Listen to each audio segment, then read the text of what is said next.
ஹல்லேலூயா price Lord. எல்லாரும் கத்திருக்கல சந்தோஷமாக இருப்பீங்க நம்புகிறேன். இன்றைக்கு நான் இதை பற்றி அவங்க கூட பேச போகிறேன்னா, ஈசா என்ற ஒரு மனிதனுடைய முட்டாள்தனத்தை பற்றி தான் பேச போகிறேன். அந்த மனிதனுக்கு யாக்கோபு என்ற ஒரு சகோதரன் இருந்தான்.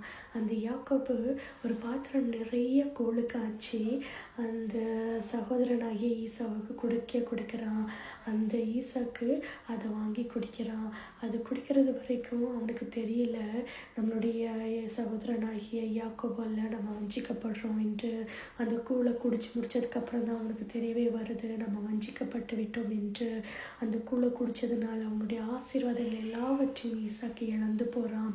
எப்படி இழந்து போகிறான்னா, அந்த ஈசாக்குடைய தகப்பன் ஈசாவுக்கு உண்டான எல்லா ஆசீர்வாதங்களையும் அந்த யாக்கோபுக்கு கொடுத்து விடுறான். அதனால நம்மளும் நம்மளுடைய வாழ்க்கையில் வஞ்சிக்கப்படாத படிக்க ஜாக்கிரதையாக இருக்க வேண்டும். முட்டாளாக இருந்து விடக்கூடாது. முட்டாளாக இருந்து நம்மளுடைய ஆசீர்வாதங்களை இழந்து விடாமல் ஜாக்கிரதையாக இருந்து நம்மளுடைய ஆசீர்வாதங்களை பெற்றுக்கொள்கிறவர்களாக நாம் விழித்திருக்க வேண்டும். ஆமென். God bless you all.